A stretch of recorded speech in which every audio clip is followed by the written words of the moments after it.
Okay, I think I may have made a terrible decision. I'm standing In the Holy Land sometime during the 12th century, and somehow I just been accepted into the Knights Templar.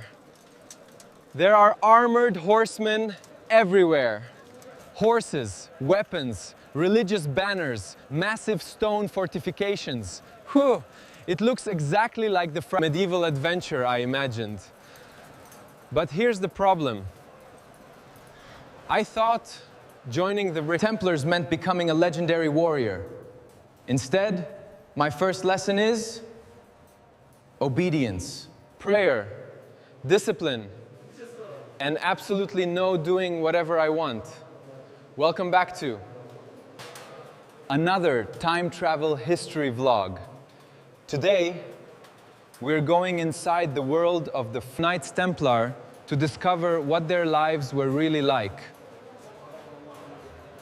And trust. The legends are not the most surprising part of this story. Let's go!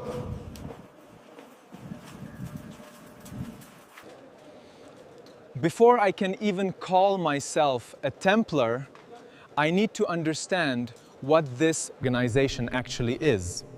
The order was founded around 1119 by knights led by Hugh de Paynes in the aftermath of the First Crusade. Their early mission was connected to protecting pilgrims traveling through the Holy Land. But over time, something incredible happened.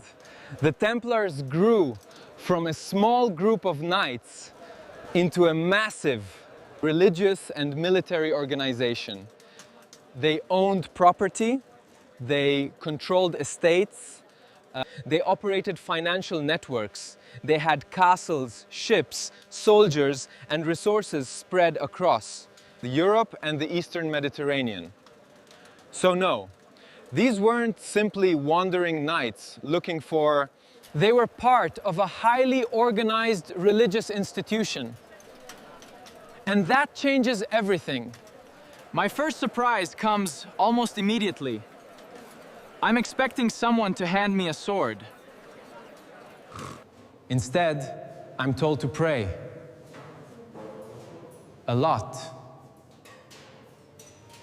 The Templars were religious brothers, and their lives were governed by rules and schedules. they attended religious services, they ate together, they followed orders. And personal freedom? Yeah, that wasn't exactly the main attraction. The entire system was built around discipline. And now I'm beginning to understand why.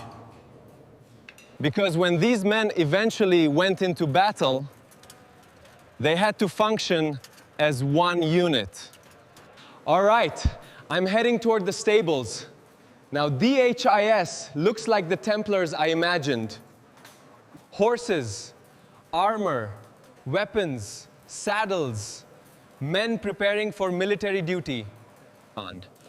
But there's something movies don't usually show. All of this equipment needs to be maintained. Armor has to be repaired. Horses need food and care. Weapons need sharpening. Supplies have to be transported. Orders have to be organized. Behind every famous Templar knight, there's an enormous machine keeping everything running. And honestly, that's one of the most impressive things about them. Their real power wasn't just the sword, it was organization.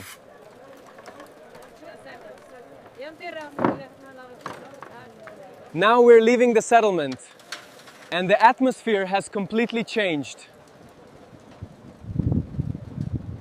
We're heading toward a military operation. The horses are moving together.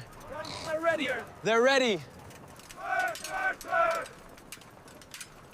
Orders are being shouted.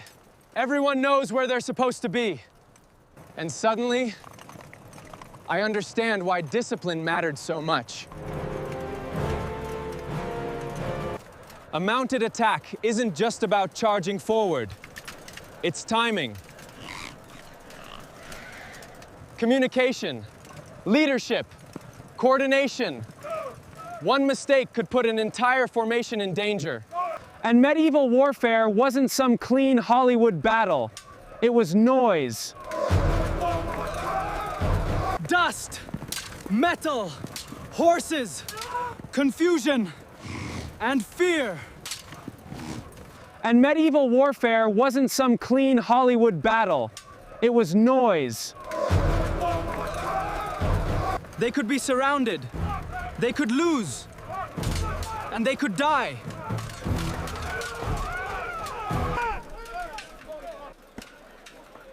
But here's something even more surprising. They weren't constantly fighting. Distributing food, maintaining buildings, caring for horses, and they developed sophisticated ways of transferring and safeguarding money. At their height, the Templars were far more than warriors. They were an international institution. Just look at the activity here. Messengers always coming and going, connecting the whole network.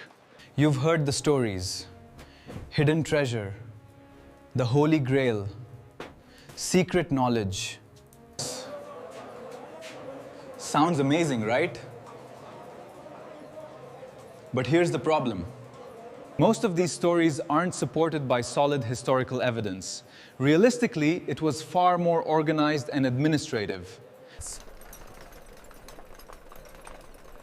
The real Templars were already fascinating enough. The Templars were fighting in the Crusades. Watch them depart now from this fortress to join the battle. And that meant this was an extremely violent world. History isn't a fantasy adventure. There were real people on every side. Then, in 1187, everything became even more difficult.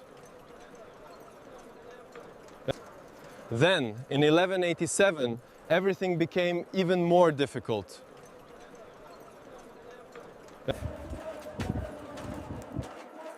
Saladin defeated the Crusader army at the Battle of Hattin.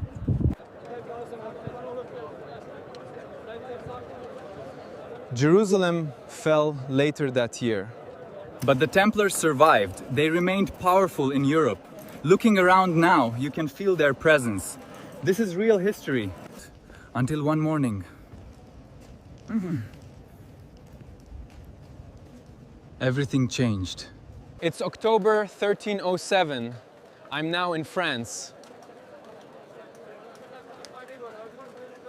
At dawn on October 13th, French authorities move against them. Hundreds of Templars are seized.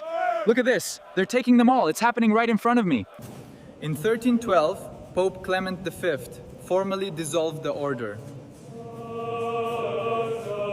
And just like that, the Knights Templar were gone.